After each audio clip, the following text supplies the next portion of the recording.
Good morning, everyone. Good morning and welcome. What another great day to be in Colorado. Would you agree? Thank you for the moisture. Colorado needs it desperately right now. It is such a pleasure to see you all this morning, and we are so grateful that you are here.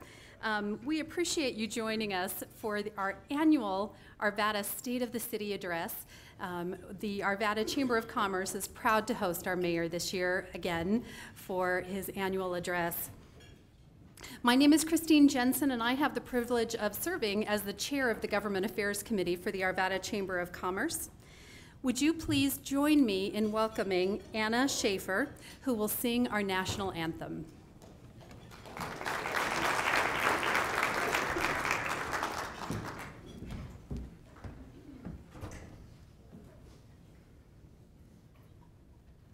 Oh, say, can you see by the dawn's early light what so proudly we hailed at the twilight's last gleaming, whose broad stripes and bright stars through the perilous fight o'er the ramparts we watched were so gallantly streaming, and the rocket's red glare, the bombs bursting in air, gave proof through the night that our flag was still there. Oh, say, does that star-spangled banner yet wave o'er the land of the free and the home of the brave?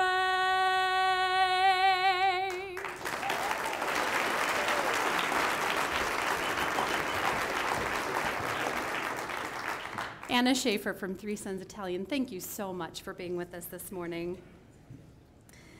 We'd also like to take a moment this morning to welcome our elected officials and dignitaries that have joined us. And I'd like to begin by thanking our Congressman, Ed Perlmutter. Thank you for being with us this morning. And as I read your names, if you would please stand and wave, we'd like to recognize you. Our Mayor, Mark Williams, who we'll hear from shortly. From the Arvada City Council, Bob Dyer, Jerry Marks, John Marriott, and Bob Pfeiffer.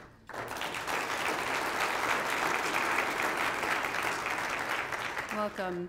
Our Arvada City Manager, Mark Devon. Arvada Police Chief, Don Wick. Arvada Fire Chief, John Greer. Arvada Municipal Judge, David Cook. Thank you for being with us. We have all three of our Jefferson County Commissioners with us this morning. Please join me in welcoming Don Rozier, Casey Ty, and Libby Szabo.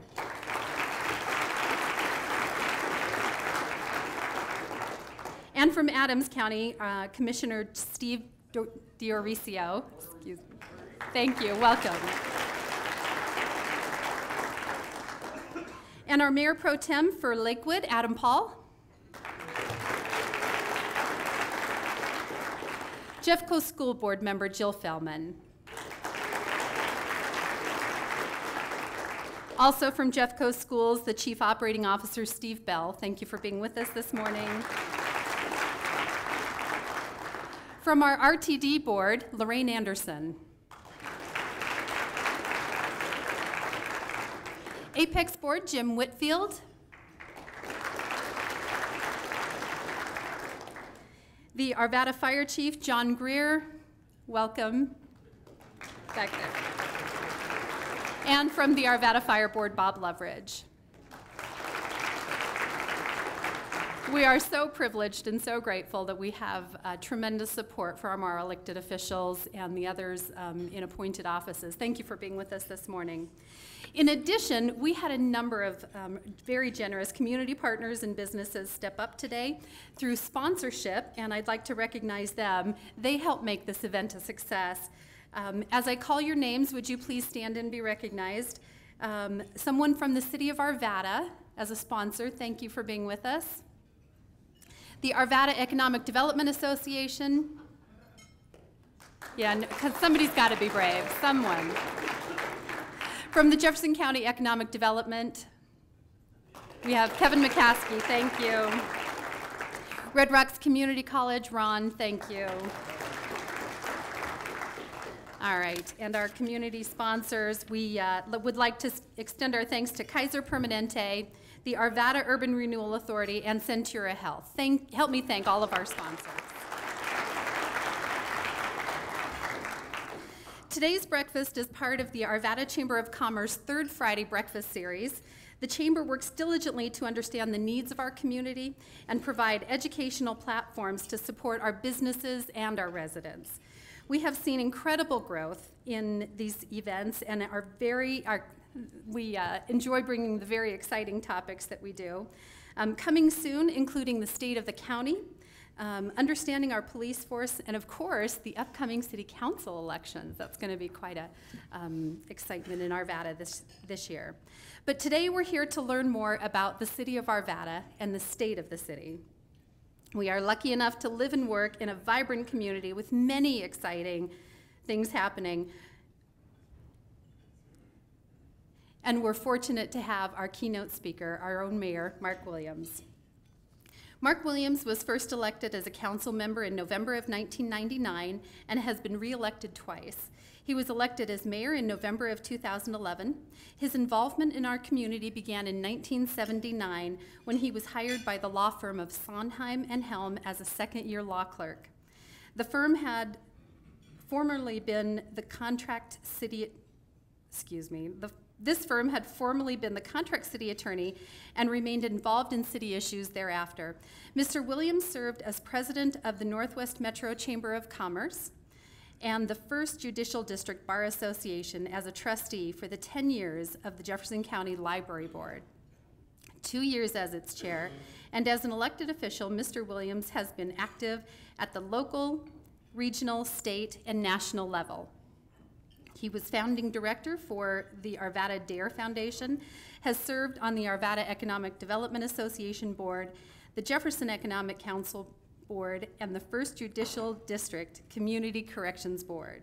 He was elected to the executive board of the Colorado Municipal League in 2006 and re-elected to that board in June of 2008. He's served on the National League of Cities Policy Committee for the Transportation and Infrastructure, along with the First-Tier Suburbs Committee. Mark was voted 2011 Elected Official of the Year by the Jefferson County Economic Development Corporation. Please join me in welcoming Mayor Mark Williams to the stage to present the state of the city of Arvada.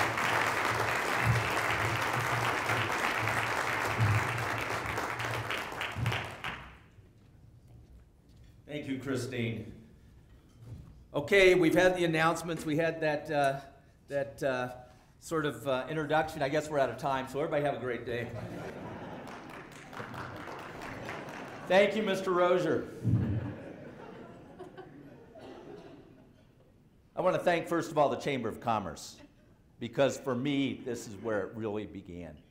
As a young law clerk and as a young attorney, getting involved in the Chamber of Commerce is how I learned about Arvada, learned about this great community, and got involved in this community. This Chamber of Commerce is my roots. It's good to be back. I also want to thank the members of City Council, all the other elected officials in the room who worked so hard and so diligently on all of our behalfs. And right now I want to do a special holdout of wishes, thoughts, and prayers for Jerry Mark's daughter, Amy, who is currently in the ICU unit with a very serious medical condition. And in spite of this going on, Jerry has definitely paid attention to what needs to be done in the city in addition to his daughter's health. So Jerry asked me to thank all of you for your thoughts and prayers, and I do that now. I also want to thank the staff of the city of Arvada that I'll talk more about as we go along, but in particular, Maria Vanderkolk and Rick Asmus for helping me put together this morning's presentation. And last and certainly not least, I want to thank my wife, Luann, who has been through this entire process with me.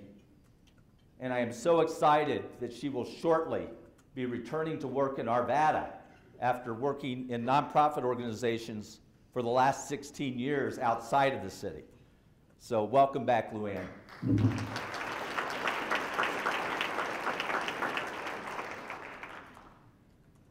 Today, we are here to celebrate our successes and to embrace our opportunities. And there's a lot of them on both the side of celebrations and opportunities. We find Arvada to be in excellent organizational and financial condition, and I'll talk more about just some of indicators of that. And this city is poised for some incredible things to come in the coming years, and I want to talk about those as well. Projects that will truly shape the future of this great city. One of the indicators of how well the city is doing is that we get to celebrate the fact that this city has a AAA bond rating, one of only 5 cities in the entire state of Colorado that has that rating.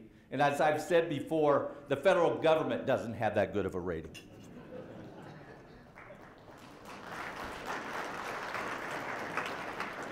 As we closed out the books on 2014, we discovered through our excellent work of our staff and by all of you investing in this great community that our general fund was up 15%, which was an additional $6.5 million that went into the coffers of the city. Now, because the voters of this great city decided years ago to de-Tabor, we're able to use those dollars. And let me tell you how we're going to use those dollars. That $6.5 million is going to give us the necessary funds to cash fund the completion of the transit hub in Old Town. It's giving us money to reinvest in the Arvada Economic Development Association for reinvestment into our business community. And it's also giving us additional dollars for what you all indicate is a very top priority, and that's our roads. So we have additional money that we'll be putting into roads this year because of the surplus that we enjoyed last year. At the same time, we're not just taking dollars that perhaps we should be holding in reserve. At the same time, our fund balances and all of the major funds, the internal funds of this great city, model out for the next 10 years to show that we have sufficient funds for both what our expenses are and what we think are healthy reserves in each of those funds. And frankly, that's why we were able to keep that AAA bond rating. So from a financial perspective, I think you can see that the city of Arvada is doing quite well. For our employees and for our staff, and so for the benefit of the taxpayers, we've been able to hold down medical costs at the city of Arvada in terms of the insurance costs. Our HR department came up with this great plan for self-insuring. Because we're such a large organization, the analysis showed that it made sense. And your city council, with the guidance of a great staff, took the leap to say, let's go to an internal self-funded healthcare program. And I'm happy to report that Paladina Clinic has over 500 of our employees and almost 900 family members, including the employees, who have joined into that. So let's celebrate the fact that we are holding down our insurance costs, which is a benefit to our employees and a benefit to all of our taxpayers. We also saw this past year, and we celebrate the fact that we had very healthy retail sales in our community. Thank you for all going to Costco. We appreciate it. We saw $7.5 million in increased sales tax receipts in the city. So our total sales tax receipts exceeded $43 million this past year, which puts us in a very healthy place. Speaking of healthy, we celebrate the fact that we have healthy growth going on in our community. We saw almost 600 building permits. Go out to the west side, to Candelas, to Leiden Rock, to Leiden Ranch, to Whisper Creek, and look at the growth that is going on in that area and the success that we are seeing in that planned growth that we have been working on for years and years and years. I see Rachel Zinzinger and Shelley Cook in the audience who were part of that kind of planning that went into what made this, in addition to the existing city council members who have put so much thought into making sure that when these growth spurts happen, that we're prepared for it and that we can move forward with it. So we celebrate the fact that because of that growth, we had $9 million in building permits and other building fund revenues. That was a 36% increase over the previous year. We celebrate the fact that the overall economy in Arvada is going quite well. Now, we don't like to see any unemployment, and we recognize that the person who doesn't have a job isn't benefiting from what we're having right now. But at the end of 2014, this city had a 3.7 unemployment rate. Now,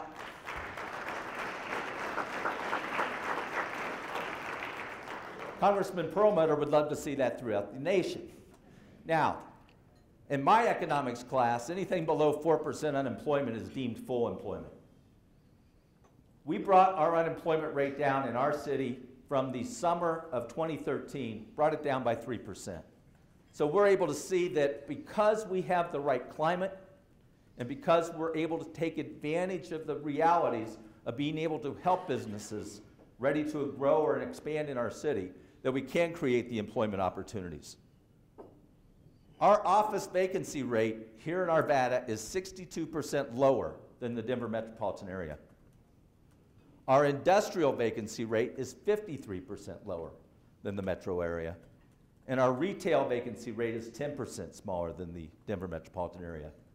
Now, that means we need to build some more places for some more businesses. And I know that Piper Electric would like the opportunity to be able to do the electrical work on those buildings and expansions. We had hundreds of new and expanded businesses here in Arvada this last year. And with those new businesses, we were able to track, and I know there was more, $73 million in new capital commercial investment in Arvada. We have developed jobs in both our urban centers and our targeted industries, which was very important to us. Now, many of you in this audience, because you're avid and engaged Chamber of Commerce members, were at last week's Chamber luncheon. And one of the things that really struck me about that luncheon was the blending of both the new and the established, the millennials and the old guard. From Eldon Leidig being recognized with the Pioneer Award to the young professionals who were recognized, just shows how healthy the city is. Because we're not just all aging in place, we're bringing in the new blood that is really going to be the lifeblood of where the city is going to go for years and years to go. We also celebrate all the volunteers who put so much time and energy into this city, not just in the business community, but in the faith community, the volunteer ranks in so many different forums. One of those volunteer ranks is the Capital Improvement Projects Advisory Committee that City Council appointed. I am proud of the fact that we didn't just go to the usual suspects of our friends and neighbors of who we would get who would say what we wanted them to say in terms of their recommendations. We picked a broad range of folks from throughout this community to be engaged and involved in that.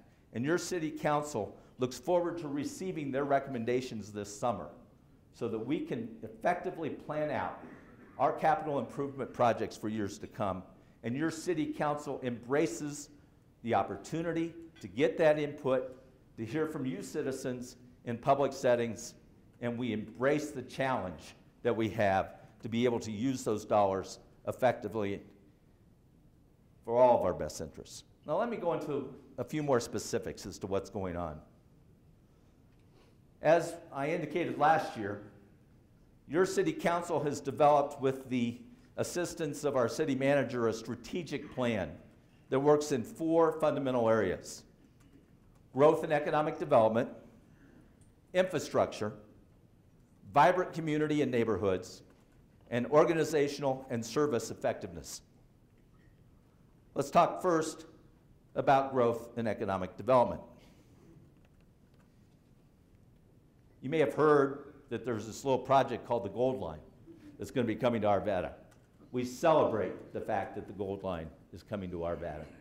Now, right now, we're sort of going through the growing pains of building this incredible facility. And I know that it's been frustrating for folks who can't get down Old Wadsworth right now. And I would encourage you to go down to Fire and Ice because they're on the wrong side of the tracks right now in terms of being able to effectively, easily get to it. So please take your opportunities to support the merchants that are along those corridors because they're struggling a little bit right now. But as I talk to those merchants, they see what's going to be there at the end of the day. They see the light at the end of the tunnel, and it's looking awfully bright. So I congratulate Lorraine Anderson for her great work on behalf of the Regional Transportation District and all of the folks who have put so much time in. I've been assured that this project is on time, on budget, and the train will leave the station in 2016, and that's pretty darn exciting.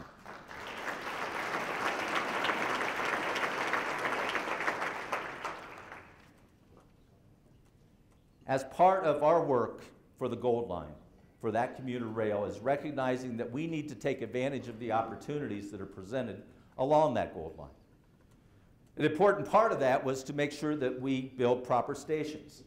And certainly you've seen the big dirt being removed right there along in Old Town where the transit hub is going to go. 70,000 cubic yards of dirt are being removed so that we can nestle that parking structure, that transit hub, into the side of the hill so that we can maintain our views on Grandview and have a great festivals deck on top of that parking structure that will be used throughout the years by all the great festivals, all the great events that we have that go on in Old Town.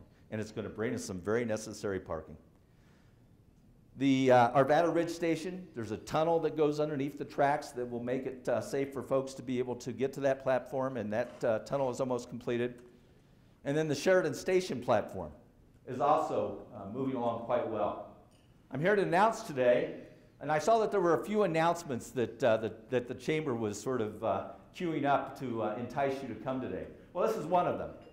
Public art is a big component, and we do the public art within the set dollars of what these projects call for. It's part of the contractual setup, so we're not putting additional dollars in.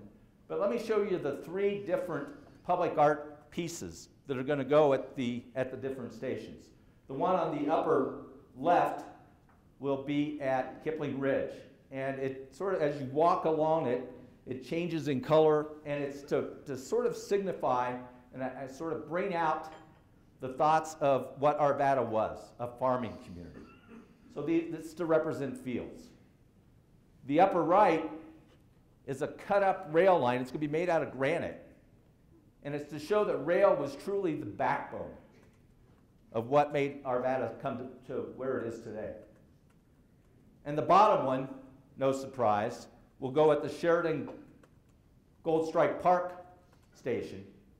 And it's cascading gold coming over the station itself. I think that's going to be some pretty impressive public art, and I'm sort of thankful that none of it looks like a blue stallion.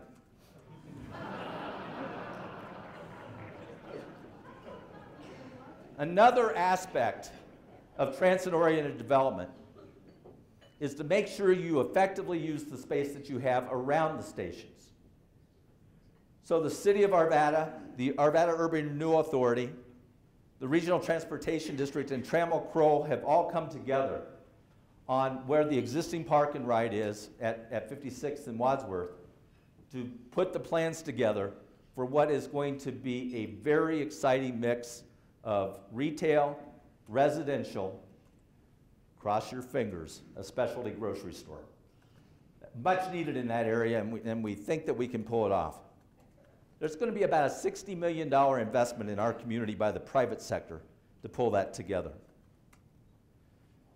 We also celebrate the reality that Park Place at Old Town is a 152-unit structure that is, as you see now, is coming out of the ground and will be topped out here, we hope, in May, with the construction to be completed so that people can start renting this fall. This is a 152-unit, $19 million investment in our community, $29 million investment in our community. by this private developer that wants to put money into our city. What's exciting about this project is that we think and we know that it's going to attract young millennials. It's going to attract workforce. And it's market rate, but it's going to be a high-quality facility within very short walking distance to the Old Town Station. We also celebrate another transit-oriented development that we're going to be building, and this is the Solana Old Town. This is on 56th Avenue on the east side of Wadsworth Bypass. And this is going to be a 353-unit, $83 million investment by the private sector in our community in former industrial land that, frankly, is going to be better used close to a transit station for this type of housing. Now, while we celebrate these two projects, and we're thrilled to have them in our community because they provide part of the mix of what we need in housing, your city council remains disturbed that we don't have owner-occupied multifamily housing opportunities to the extent we would like in our city. And so our city council is continuing to urge the legislature to act, to level the playing field so that the builders, the banks, and the insurance companies will move forward with owner-occupied multifamily housing as part of the total mix of what it takes to have a great community.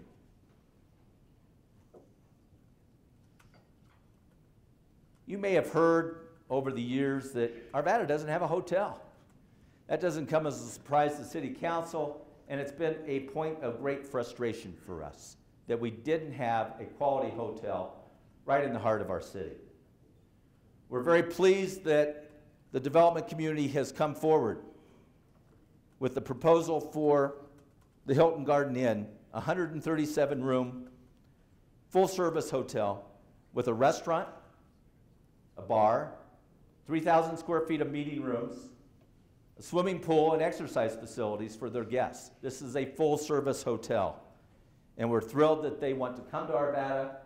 There's been a lot of studying by both the banks and by hotel studies that show that we need a hotel and that one is warranted. Now, this is going in at the former Brooklyn site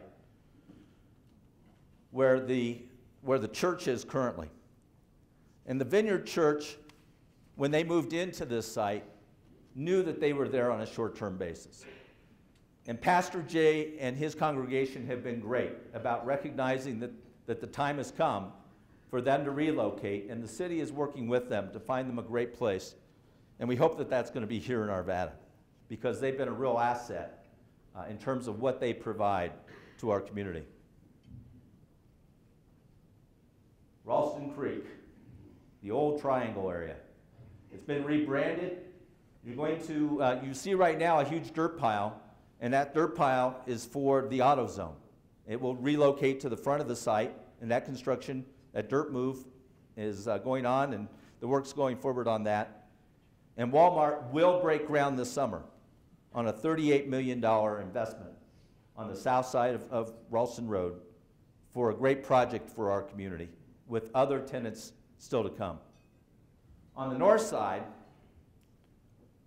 we're working with Loftus Development in a mixed-use project that's going to again be a very substantial $80 to $90 million investment in our community that's going to have mixed use with retail, restaurants, and housing, and we are working hard with that developer to have some of that housing be owner-occupied housing, which is very important. We celebrated in the last couple of weeks a couple of great groundbreakings. One was for Wanko Inc., and the other was for the Clear Creek Valley Park that's going to go adjacent to this development. This is the classic win-win-win situation. Wanko came to the city of Arvada and said, we've outgrown our space. We got to move. Can you find us something else in Arvada? And Ryan and the entire team at Arvada Economic Development looked around our city and said, there's just not a site big enough for you guys. But adjacent to Wanko was some land. It was dedicated for a park through the Highland Hills Park and Recreation District. Well, we can't just take parkland and build on it for private sector unless we come up with another solution. So I met with a board member of the Parks and Rec District. Our staff met with their counterparts from both the Park and Rec District and with the Adams County officials. And we were able to work out a land swap and a land acquisition whereby the city used some of its park funds that have to be used in Adams County. The county commissioners approved a land swap, and Wanko put money into the pot so that they could acquire the land adjacent to them.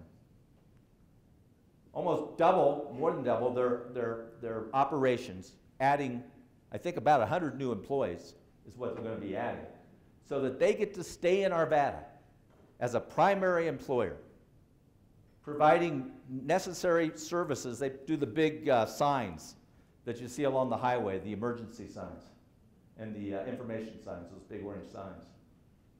So they get to expand in Arvada, stay here, add more employees, and Highland Hills gets to move forward on a park that was going to be dormant for years to come because they didn't have the money to develop it. It's going to be a great opportunity for all of us, and so I truly believe it is a win-win-win.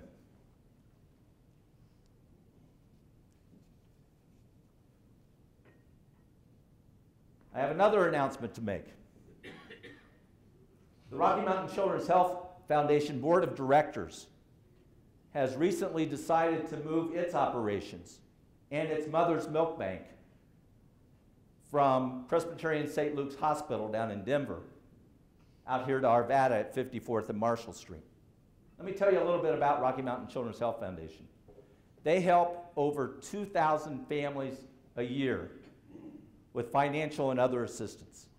That ranges from car seats for babies that are born at the hospital where the parents couldn't afford a car seat, to money to pay for gas or hotel room for parents who are having to come to a hospital because their children are sick and they can't afford that. They also provide companion dogs for folks with sick kids who need to have that companionship of a pet to help them get through some difficult times. They also provide a Mother's Milk Bank. This is the second largest Mother's Milk Bank in the United States currently. And with the expansion plans they have here in Arvada, which is about a $1 million expansion expense to this foundation that they're putting into our community, they're going to expand their ability to take donated breast milk, pasteurize it, process it through a ISO 7 lab, the first in the nation, and be able to have that milk go out from Alaska to Florida, 27 states currently, where it can be used to save preemies and help little babies. It's going to be a great addition to our city, and we're thrilled that they're coming here, and we're very happy to have them.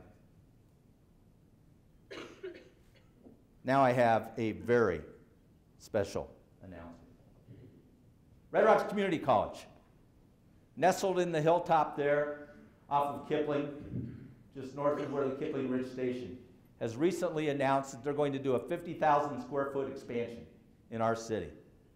This expansion is for medical training, for nurses, for physician's assistants, and they have the only master's degree program in the nation for this kind of training. This campus, this 50,000 square foot expansion, is going to permit them to provide all of their medical training right here in Arvada. And we know what a growth industry this is.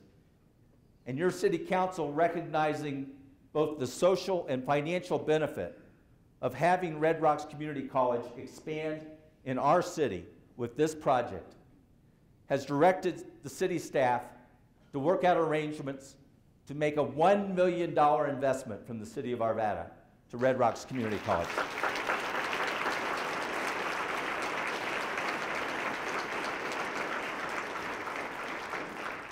And I want to thank Marla Williams from the Community First Foundation, which is also giving a $1 million grant to this project.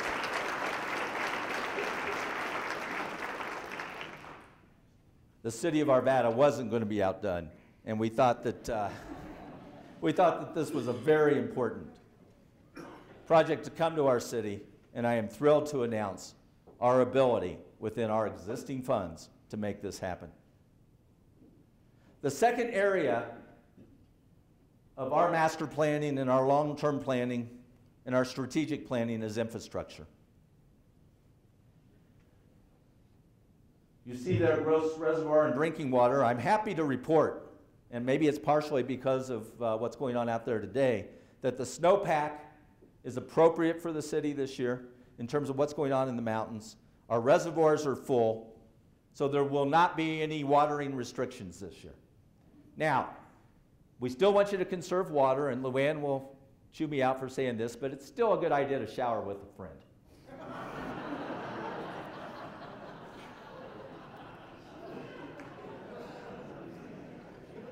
Your city council, and sorry, babe. Your city council embraces the opportunity to work with the Denver Water Board on getting Gross Reservoir expanded. And I've expressed to Mr. Perlmutter in the past and to others at the national level how frustrated we are at how long the process takes to get these expansion projects approved. This project has taken longer than Two Forks, for those of you who remember Two Forks. But it is going to get done. So we're looking forward to that happening. Your city council remains dedicated to getting the Jefferson Parkway built, now more than ever. It's an important project. We need to get it done. At the same time, we embrace the opportunity to work with our friends in Jefferson County, the county commissioners, in an effort being spearheaded by Don Rozier called West Connect.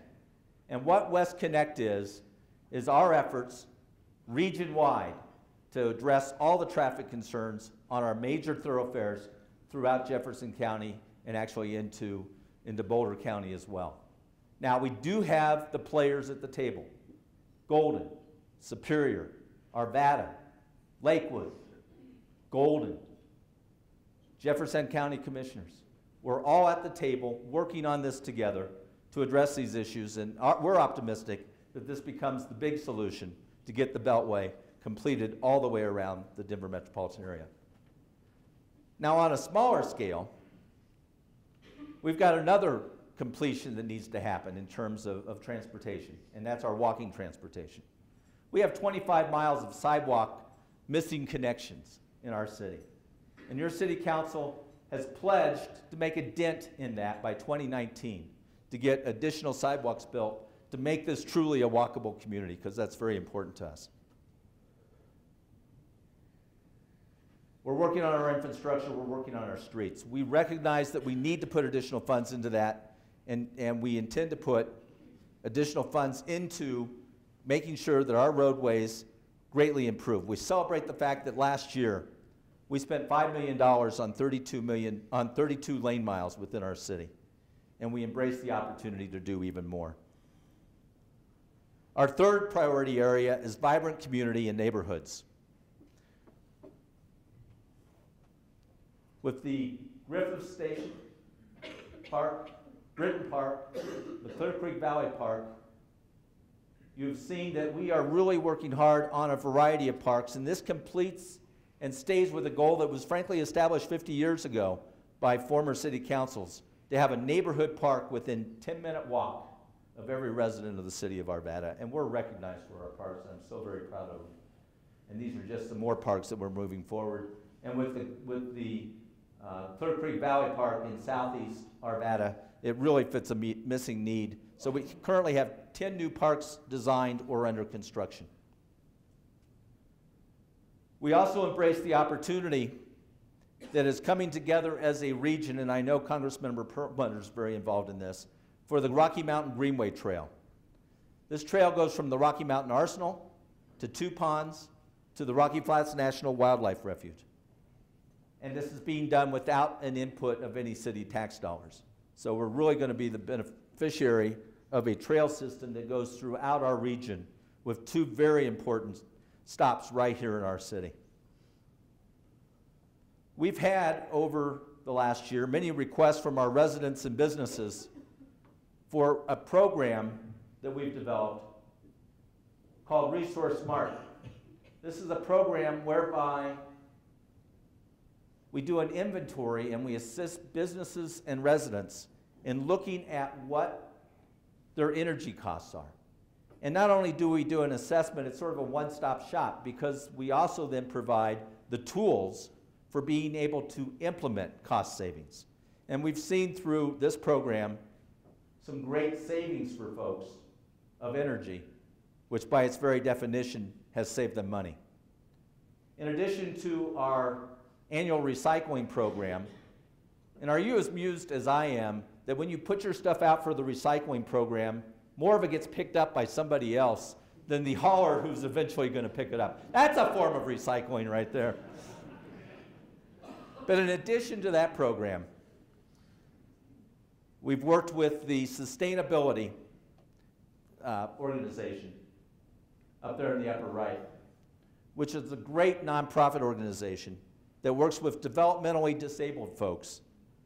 And each month, they're able to recycle and divert from our landfill 50 tons of single-stream items and hard-to-recycle items. So again, a great partnership.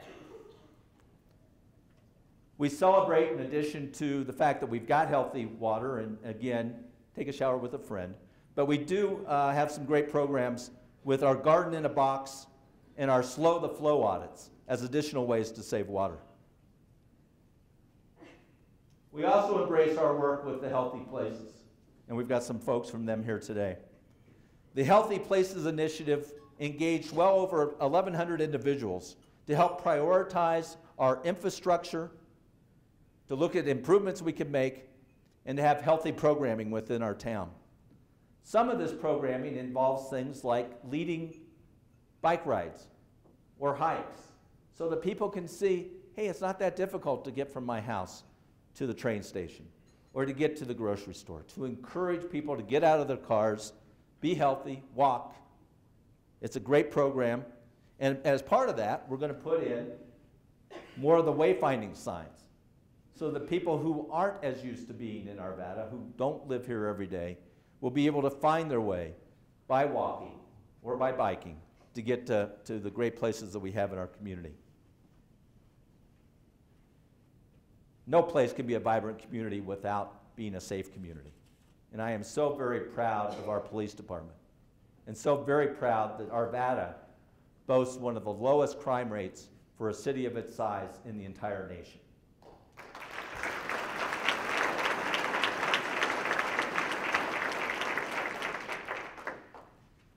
Part of what we've done in this regard is that we've built, as I announced last year we would do, we've built 2 new police substations, one in Lake Arbor, one at Westwoods. And these stations are meeting our goals of community policing so that all of our police officers aren't just in their cars, aren't just at the Central Police Station down on Ralston Road, that they're out in the community. They're the face of the community and of public safety in our community. And it gives the officers the ability to know folks. And it gives folks the opportunity to know the police and know that they're safe with the police. One of the other great things about these police substations is they are both gold LEED certified, and they have these wonderful community rooms.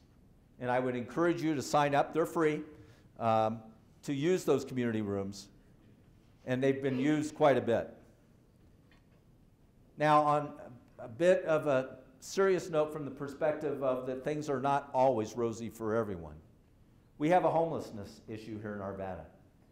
You see it by the public library, you see it in other pockets around the community. And it's a problem throughout the region. And our police department is working with the faith-based community, with our staff, and with many others to help those individuals who need the assistance. Those of us who have the ability to give in this community are so great about giving.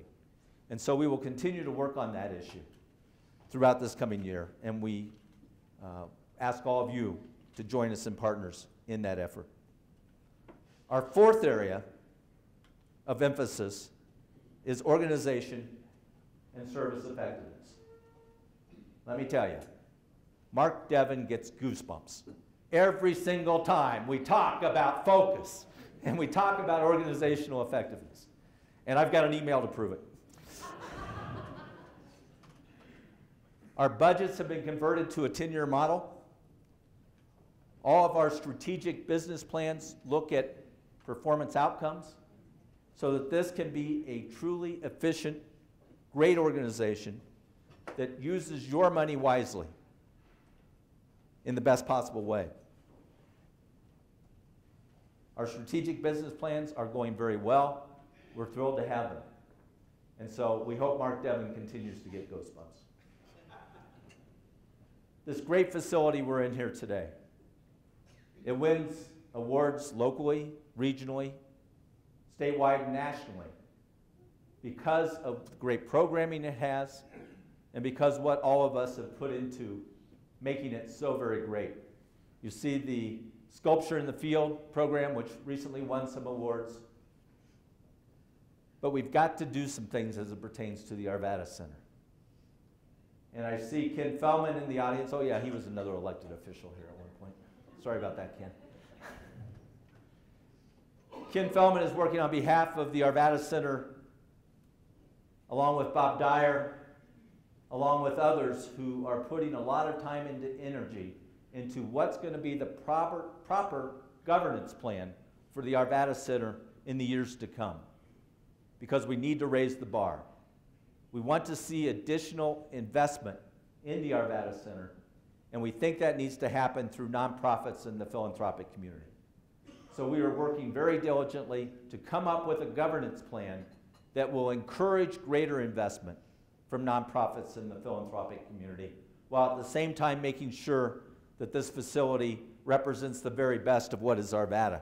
And you will have plenty of opportunity in the coming weeks and months to give us your input, give us your thoughts on what's going to be the best way to make this happen. Something else that makes this city so very special and is part of the effectiveness, of course, is our incredible staff.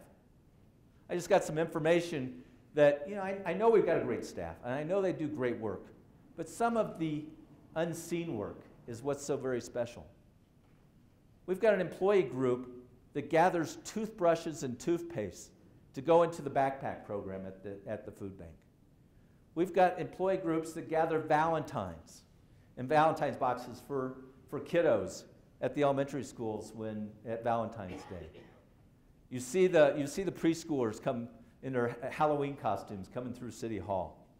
Our city staff does their work, but they've caught the culture of this committee in terms of giving back on a volunteer basis. And I can't even fathom how many volunteer hours the employees of the city of Arvada put in each year, but they're to be commended for that.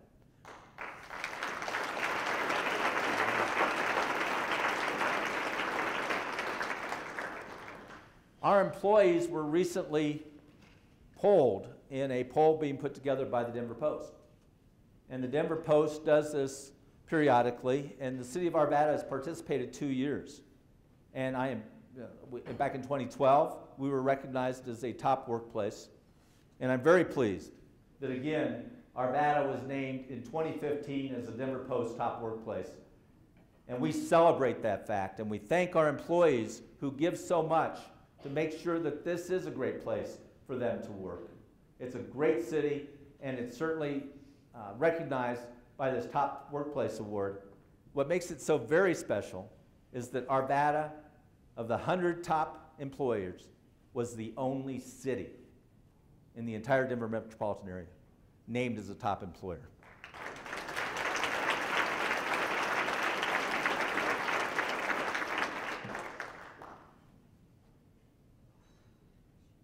Let's talk about the state of the city. As you walk around this community or drive around this community or bike around this community, you go by the parks, you go by the schools, you hear the children's laughter. You dine in Old Town, a place that, frankly, a few years ago was a bit of a ghost town. And the vibrancy and the energy and the people who you don't know but are new to our community are there. And you have to have a reservation at the schoolhouse kitchen for dinner because it's so successful. And you go to our festivals, the Kite Festival, the Scarecrow Festival, all the things that go on throughout our community, not just in Old Town, but throughout our community. And you see all the new business openings. And you see the balloons and the crowded parking lots at the Panera Bread and the Noodles and Company and all the other new businesses that are opening here in Arvada. You see that. And then you go into the vibrant, welcoming neighborhoods, the clean streets, the nicely maintained properties. I don't need to tell you what the state of Arvada is. You know what that state is. We celebrate that Arvada is our community where we live, work, and play. And we embrace it as our home. Thank you.